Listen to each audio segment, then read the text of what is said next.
In 30 minutes, broadcasting's finest duo will hit the airwaves. And prepare for the incomparable Opie and Anthony Show. Only a show this big could have a pre-show this good. Welcome to the Opie and Anthony pre-show with Sam Roberts. Hello. Welcome. Good morning. It's the Opie and Anthony pre-show. A lot of stuff to talk about today. You can join in with me, 866-WOW1-WOW, 866-969-1969. E-Rock will be on the phones. He's been enjoying some donuts in the back, I'm sure. If you want to call in right now. We're going to be talking about everything that could be happening today, everything that happened yesterday. There's a lot of news going on, a lot of internet stuff happening. Of course, everything happening in the Ukraine. I don't know how that relates to the Opie and Anthony show, but I'm sure we'll find a way to get there. The Ted Nugent stuff, it's been kind of a slow news cycle. So the Ted Nugent Wolf Blitzer feud is exploding before our eyes. We're going to have clips today from episode 5 of 90 Day Fiancé. I know everybody's been waiting for it, but the 5th episode of 90 Day Fiancé will be profiled, assuming we have time, on today's Opie and Anthony show. And Billy Connolly in studio. That's right. That's today, right? Billy Connolly in studio on the Opie and Anthony show. So a lot to get to. 866-WOW1-WOW to call into the Opie and Anthony pre-show. Now, yesterday's show was great, too. I thought there's a lot of interesting stuff that happened yesterday.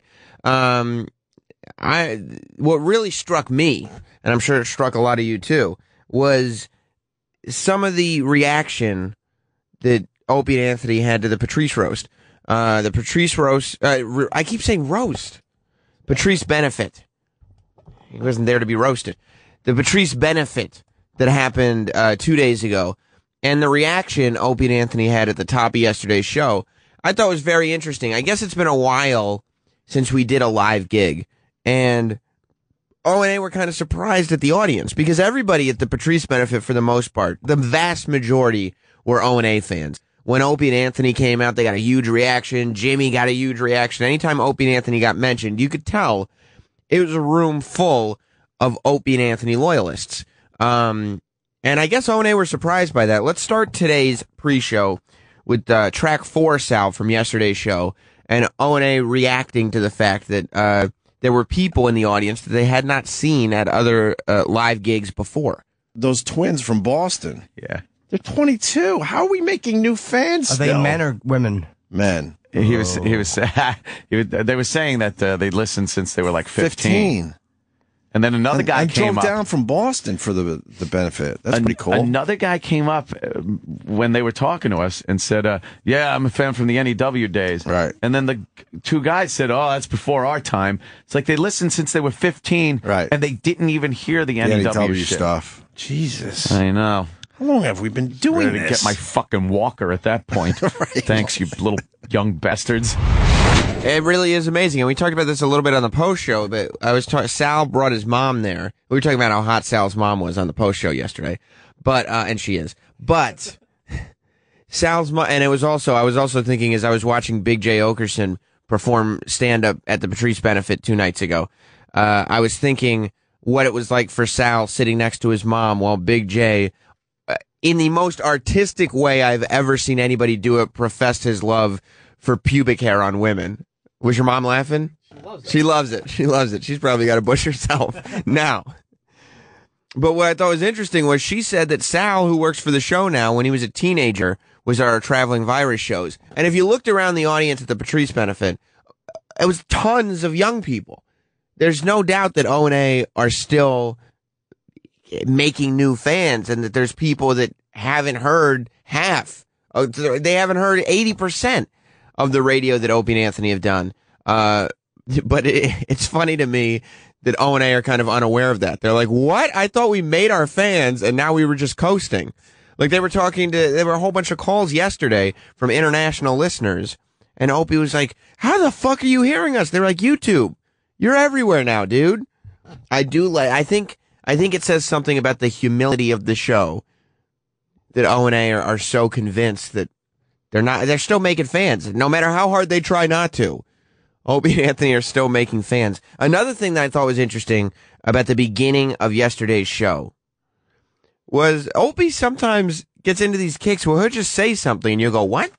Did he really just say that? Let's listen to track 1. This is how Opie kind of started yesterday's show.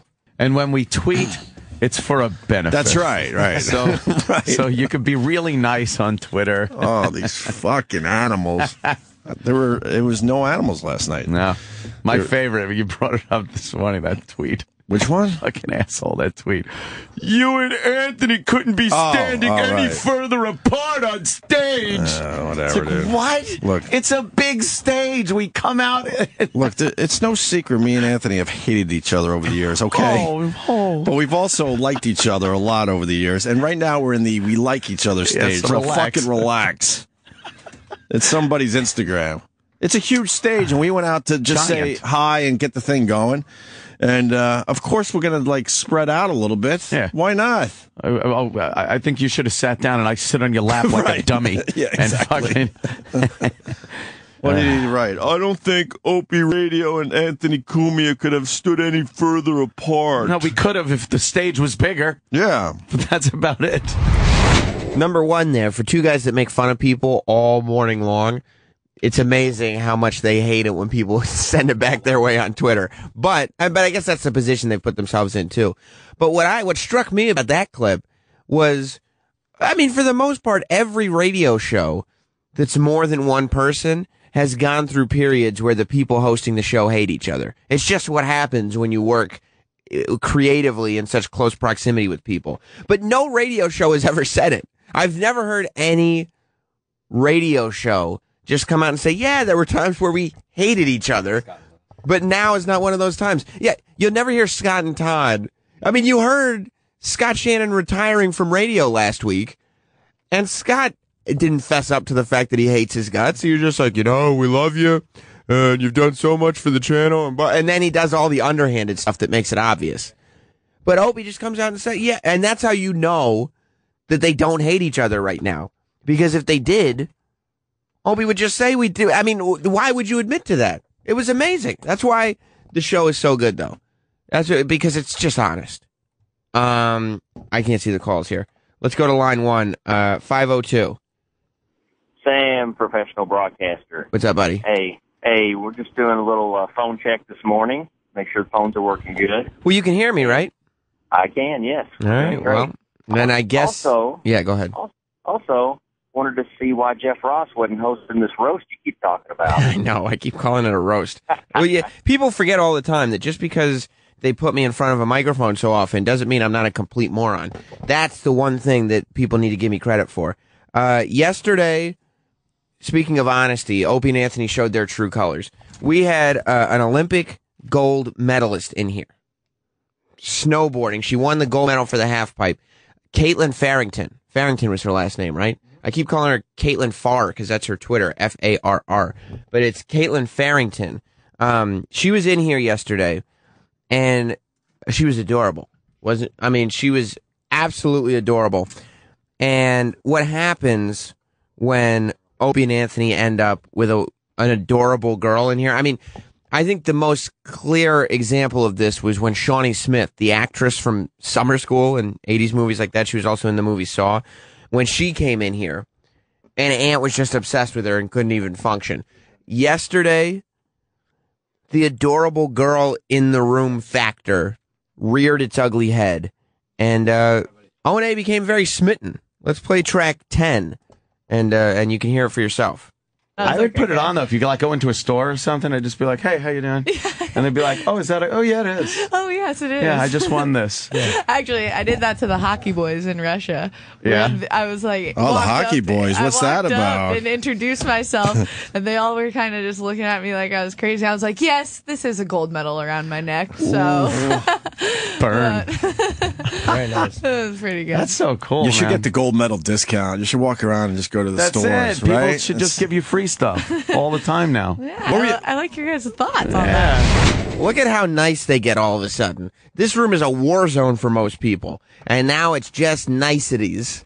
Oh, what the power that it must be in a room like that to be a cute girl.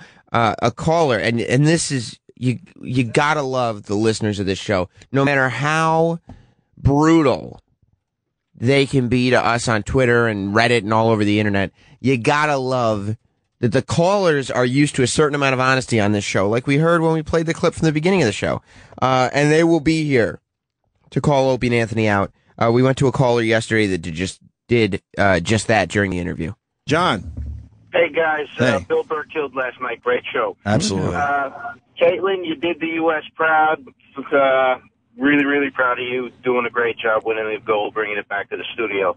Also wanted to thank you for being smoking hot and making Opie and Anthony sound like stupid little boys. He's not lying. He's on to us.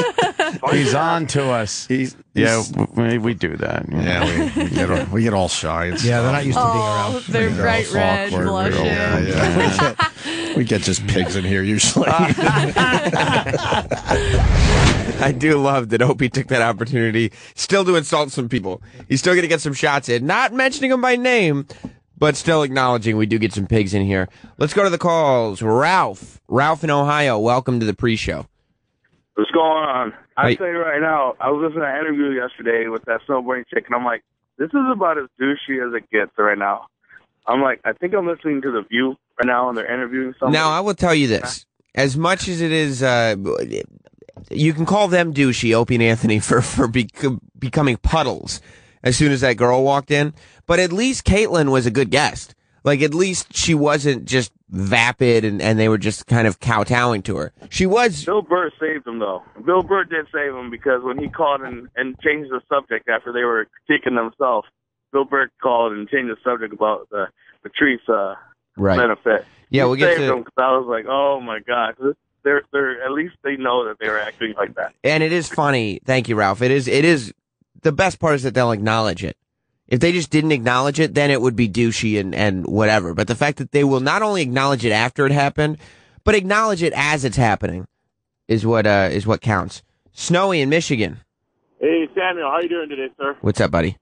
A couple things I want to hit on. First off, Sal was getting all nervous yesterday about his mom being in the box. How many times have they been on your mom's case about one thing or another?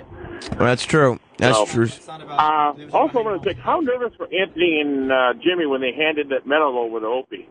Given his past history of... Well, I don't know, because Opie is trying to get away from his history of smashing things, but all of us know that somewhere in Opie's brain, no matter how far he gets away from it, there is an instinct to break things.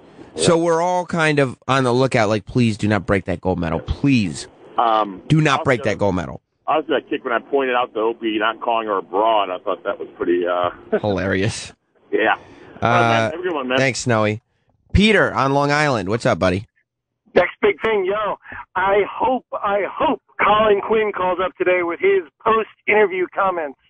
Those are becoming very, very funny to me. Oh, I love him. I love that Colin Quinn is like the O&A police, and they all respect and fear Colin Quinn. I don't know what it is about him, but he calls up, and they all respect and fear him. Let's keep going. Another caller later on in the interview called out O&A for what they were doing. Let's go to track 13.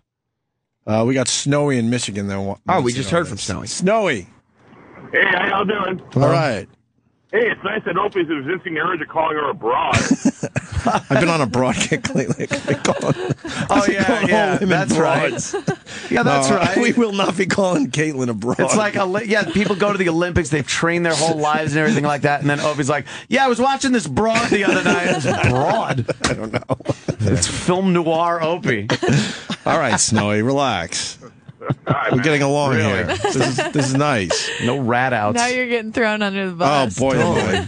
Do you really collect fridge magnets? Yeah, I do, actually. I know. I just saw that, too, and I don't like her as much now. I'm kidding. I love that Snowy called in and referenced his own call. He just called and said, remember when that guy said that Opie was calling him broads? Yeah, it was you. I wish I could have called him out on that before. It was fun. Listening to Opie, though, he goes, yeah, I call them broads. I don't know. I don't know why. I'm just being silly and cute. And finally, they've been making fun of the Olympic athletes biting their medals for, like, weeks. Like, the whole time the Olympics have been going on, they've brought up the fact that they always have to bite their medals and how stupid it is. Well, I pulled up a picture on Caitlin's Instagram of her, Caitlin Farrington, biting her Olympic gold medal. And while she was in the room, O&A sang a different tune. Let's go to track 15. Oh, that's your Instagram right there? Oh, look at that. It must be so cool. It's like, yeah, I got, Olympics pictures up here. That's what I do. Is your Instagram the same as your Twitter? Yep. Okay, good. Because we'll tweet and Instagram you. Look at you biting the medal. Oh, yeah. Oh, yeah. Do other people try You gotta do it. Do other people try to bite your medal and you're like, ugh? No. All right, somebody will. Get my medal out of your mouth. Exactly. Knock it off. Right. You can see it, but relax. That's pretty cool. That's pretty cool. It's easy for all of us, by the way. It is so easy for all of us to point out what's going on. When we all know, if any of us were in the room and had to talk to an adorable girl like that, we would all turn into mush. However, we were not in the room talking to her, and Opie and Anthony were. So that's what's going to be highlighted today. They're all just cracking up at her biting that gold medal like it's the funniest thing they've ever seen in their lives. Let's go to Steve in Detroit. What's up, Steve? Yeah, Sam. The best line of the day from yesterday was totally when Anthony said, when they were talking about her parents, when he's like, "Yeah, where's he pooting that thing?" Yeah, that was funny. I mean, when Ant delivered it, it was funny. The retelling of it wasn't great, but yeah, it was good. Caitlin Farrington, great guest here on the Opie and Anthony show. Bill Burr called in. That's what that one caller was talking about. Right after this, Bill Burr called in, and he talked a little bit about the Patrice benefit. However, he also brought up some movie that none of us had any idea what he was talking about. It was a movie from the 70s. I don't want to get too much into it because we got to it on the phone, but he couldn't remember the title of it. It was a Paul Newman movie, and we kind of let him go. We said, okay, we'll talk to you later. And I thought we were moving on, but some caller called in with the correct name for the movie. So Opie, and this does, I think, count as a cold call. Even though we had just talked to him on the show, whenever Opie takes a celebrity guest and just calls them on his cell phone unannounced, that counts as a cold call. And Opie's cold calls are among my favorite things on the Opie and Anthony show. So immediately after hanging up on him on the air, Opie called Bill Burr back on his phone just to say, hey, we found out the title of the movie. Sal, let's go to track 17. Hello. Bill. You're on the radio. You're on the radio on my speakerphone, so I don't know if you'll hear the rest of the guys. The movie's called Sometimes a Great Notion with Paul Newman. Holy shit. I gotta go look that up on YouTube right now, see if anybody's uploaded that scene. Yeah. There you go. We're going to look for it as well. All right, buddy. The scene is on YouTube. All right, love you, miss you. All right, Bill Burr, everyone. Someone just sent me a link. Well, we got it. Well, now someone's saying the movie's Never Give an Inch. Okay. There we go. That guy's an asshole. Hold on. Why is it Never Give an Inch? Ed in Arizona. Ed? The movie was based on Ken Kesey's book, Sometimes a Great Notion, but the name of the movie was Never Give an Inch. Oh, okay. Oh, man. He wrote Cuckoo's Nest, Ken Kesey. Hold on. Oh, no. You are not going to bug this. Are they just fucking with you? No, they're not fucking with us, but sometimes a notion? Sometimes a Great Notion. Sometimes a Great Notion is actually the book, but the movie was called Never Give an Inch. Never Give an Inch. I was going to say, it's kind of a weird name for a movie. Yeah. I guess it was based on the book called Sometimes a Great Notion. Yeah. But the movie is Never Give an Inch. But it says Sometimes a Great Notion on IMDb. Yeah, what do you got, Sam? Never Give an Inch appears to be the tagline. The movie is indeed called Sometimes a Great Notion. Yeah, there's a semicolon or a colon after All right, did you hear all that? The movie's actually called Sometimes a Great Notion with the what? The tagline. The tagline is Never Give an Inch. Ed, you idiot. All right? The title is Sometimes a Great Notion. The title's definitely Sometimes a Great Notion. The movie came out. All right, guys. All right, Bill's had it. All right, Bill's done. All right, we'll see you later. Bye. Once again, several minutes of radio gone by, several calls taken, and no information that's of any discernible credibility given out on the air. Let's go to Anthony in Queens. Anthony, welcome to the Opie and Anthony pre-show. Sammy, professional broadcaster, good morning. What's up, buddy? What's up, man? You are like the Joe Namath of satellite radio, man. I'm telling you. Is it because my coats? Wow, no, you just remind me of Joe Namath, man. I like that. Must be handsome. Thank you, Anthony. What time is it, bro? We got approaching 20 minutes after the hour, only 10 minutes until Opie and Anthony start. Thanks, bro. You got it. You got it. We had a lot of bad callers yesterday, though. It wasn't just the people giving conflicting information to Bill Burr. Let's play track 7. This was a Dr. Steve caller from yesterday. We've been taking more calls on the Opie and Anthony show lately. In the new year, I feel like there's been an upswing of phone calls. And there's some really strange people that call into this show. Let's play track 7. Let's say hi to Walter, North Carolina. Walter. Hey, boys, how are you today? Hello there, Walt.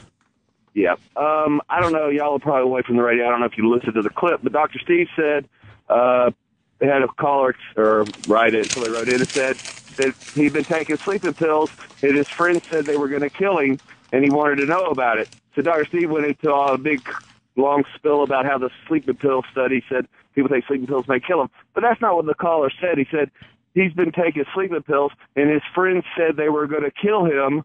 Should he stop taking the sleeping pills? I think he misinterpreted. Oh, well, Dr. Steve is a twit. Do you get the point, though? He needs to stop taking the sleeping pills because his friends said they were going to kill him. We understand. Yeah, the pills were going to kill him. him. Holy shit, calm down. So, reiterate again. What did Dr. Steve do wrong? It doesn't sound like he did anything wrong. No, it was a joke. He misinterpreted what the caller said. He's taking the sleeping pills, and his friends said they were going to kill him. So it's like either friends will kill you, or the sleeping pills will kill you. Wait, I don't understand. I don't understand. I don't understand. What are you trying to say? Slow down. The caller said, Yeah. I'm taking sleeping pills. Right. My friends said they are going to kill me. Should I stop taking the sleeping pills? Right. And what did Dr. Steve say? He went into a spill about people that take sleeping pills die more often than people that don't. So he thought the guy said the sleeping pills will kill him, but what really meant was that the friends will kill him. That's what I interpreted. Maybe you interpreted wrong. God. Maybe I am. Maybe I am. But I thought it was. So you really believe that this guy really thinks that his friends are going to kill him? However, and the sleeping pills have nothing to do with it. However long this call has been going, yeah, that's how long we have wasted time. Good point. All right, sir. That was all based on a Dr. Steve medical minute that played during the break. The call was longer than the medical minute was. But I think the reason that maybe some of the bad callers are so pronounced on the Opie and Anthony show is that on this show, I feel like most radio shows, a bad caller calls up and the host will try to get out of it as quickly as possible. You know what I mean? He'll hang up on him and go, okay, thanks a lot. And he'll move on to the next thing. On the O&A show, I feel like bad callers are meant to be taught a lesson.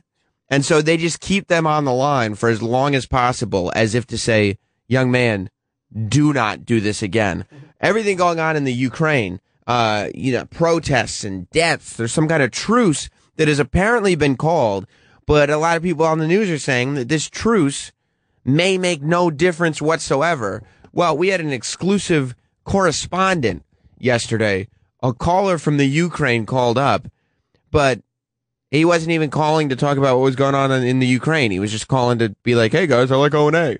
It was very funny. Let's go to the Ukrainian caller from yesterday. How do you say your name? Oh, the girl taking the call, she kind of didn't hear it correctly. It's S-L-A-V, Slav. Slav. My name is Slav. I am Lev. I am Lev. You're calling from the Ukraine. Yeah, I'm calling from Kiev, and I want to say that I'm a big fan of your show, and I want to say that Jimmy is hilarious. We go to Pancake's house. How are you hearing us? The first time I heard about Opie and Anthony show, just some guy posted a video on YouTube.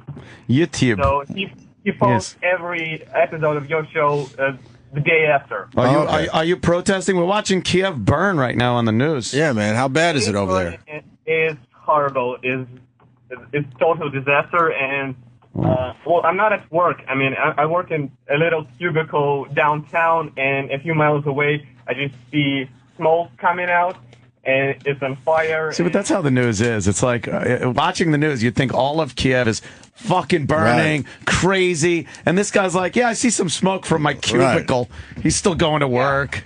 What was the first Opie and Anthony video that you heard where you decided, oh, fuck, I gotta listen to these guys? I saw a video of Bill Burr on your show. and I found it hilarious. And it was some kind of a mix of the best of Bill Burr or something. Oh, all right, but that got you hooked. Awesome. Good. Yeah.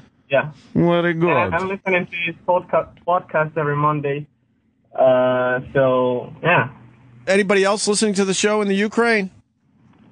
No. That's it. One guy. So it's just that one dude, but still, a lot of radio shows don't even have one dude in the Ukraine listening. So I think that's a big pat on the back for the Opie and Anthony show. Starts before long. Opie in studio right now, getting his head in the game, figuring out what is going to go on today. Of course, we talked about this 90 Day Fiancé episode 5.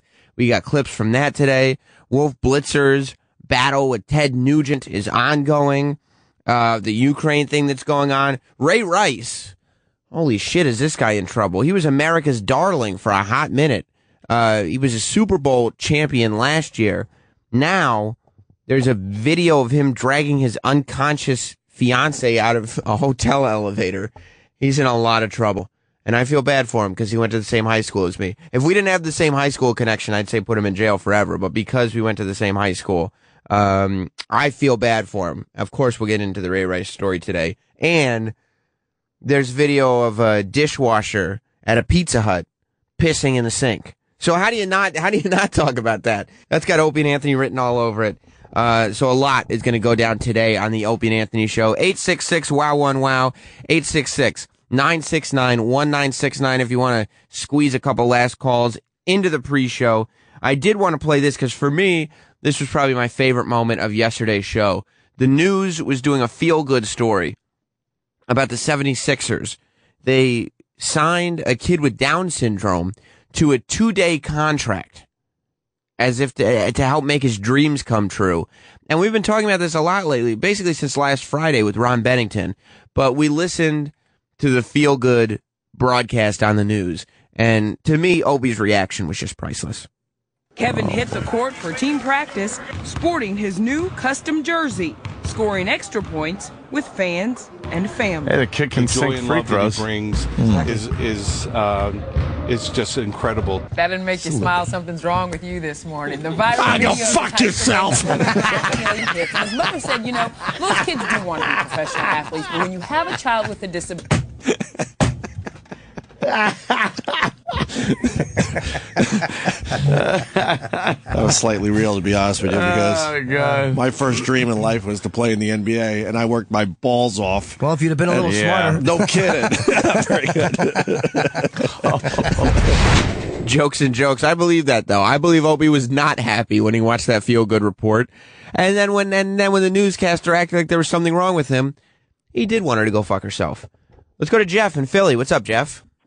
Sam, what's going on? How you doing? Hey, did I miss something? Did, fucking Slavo get fired or something? I haven't heard him in a while. No, Slavo is, he works, I don't know, he does something behind the scenes while the show is on. They just replaced him on the board. But you will hear from Eric Navel. You will hear from Eric Nagel tomorrow on the Opie and Anthony show, because tomorrow is the big finals of the weight loss challenge. We never had a catchy name for it, but Roland and Eric have been both trying to lose weight. They're on different diets. They want to see who loses more weight. And if Eric can lose 20 pounds, he gets to keep Ian Smith's $500. And then Opie has to give him $500. That's happening on tomorrow's show. So I'm sure we'll get into that a little bit today. Also, you know, Vanilla Ice came on the O&A show a while back, and he said that he not only did he retain the rights to Ice Ice Baby, even though it was a ripoff of Under Pressure, he said he also bought the rights to Under Pressure. So we all were thinking Vanilla Ice must be a rich, rich man. Well, Vanilla Ice is now the spokesperson for Kraft Macaroni and Cheese. He's on the mac and cheese commercials singing his ninja rap song and he's playing a supermarket stock boy. He actually goes to a mother and says word to your mother on the commercial. I really hope they play that, because I think just that commercial existing puts the question about how wealthy Vanilla Ice is. It puts that claim to question. A whole lot to do today on the Opie and Anthony show. 90 Day Fiancé. I can't wait to get to that. No, and there was some Jamaican dance club video that came out with JR's commentary from WWE. Anytime you put JR's commentary on something, it's funny. O&A will get into it all when the Opie and Anthony show starts. And when is that? Well, I'm glad you asked. It's right now.